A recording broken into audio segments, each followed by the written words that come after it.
Français.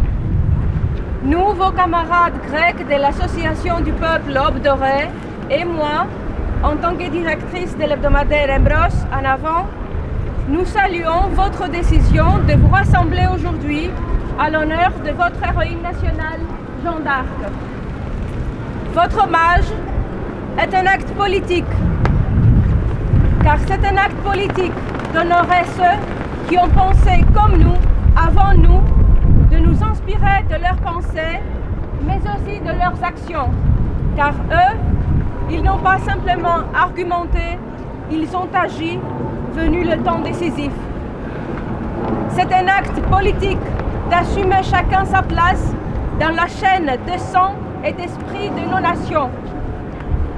C'est un acte politique de venir à Thermopyles pour rendre hommage à Léonidas qui, avec les Spartiates et les Thespiens, a préservé l'Europe des hordes asiatiques.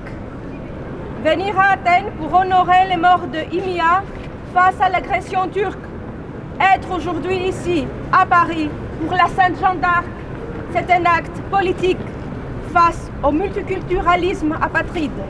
C'est un acte politique de prendre notre place parmi les rangs de nos camarades avec qui nous ne partageons pas un simple désir, mais la décision de rendre à nouveau fécond de notre terre, celle de notre chère Europe.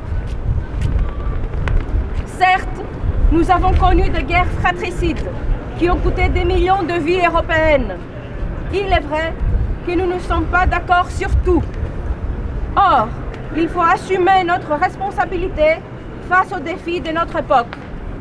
Tout en reconnaissant le passé, il est temps de nous concentrer à ce grand projet qui fut si bien mis en place comme un jeu sinistre par les cosmopolites, la création d'une Union européenne à nous, fondée par nous, sur notre grand intérêt commun, qui n'est pas financier, bien qu'il puisse l'être aussi, qui n'est pas idéologique, bien qu'il l'est certainement, mais qui est surtout la survie même de l'homme européen en dépit du génocide que nous subissons.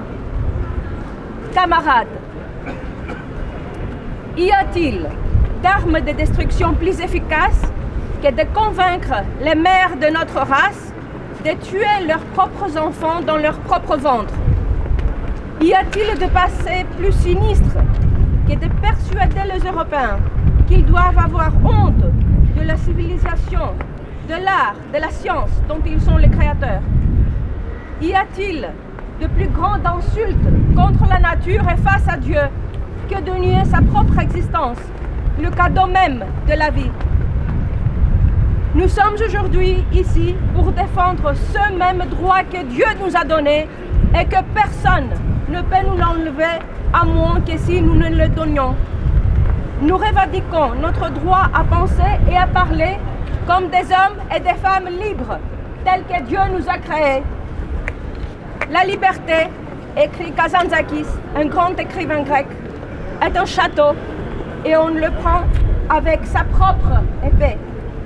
Celui qui attend que sa liberté lui sera offerte est un esclave.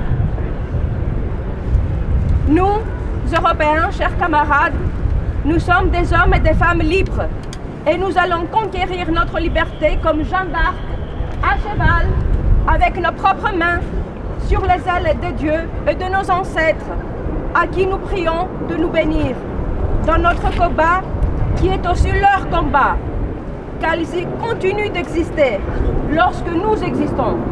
Ils continuent à penser lorsque nous pensons. Ils combattent avec nous quand nous combattons.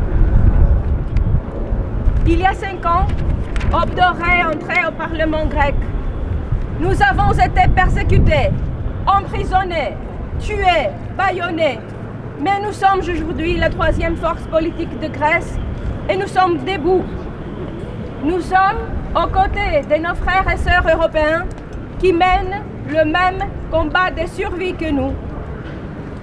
Récemment, pendant le procès du système de la kleptocratie contre nous, un professeur d'université a écrit que nous n'avons pas changé de position malgré tout.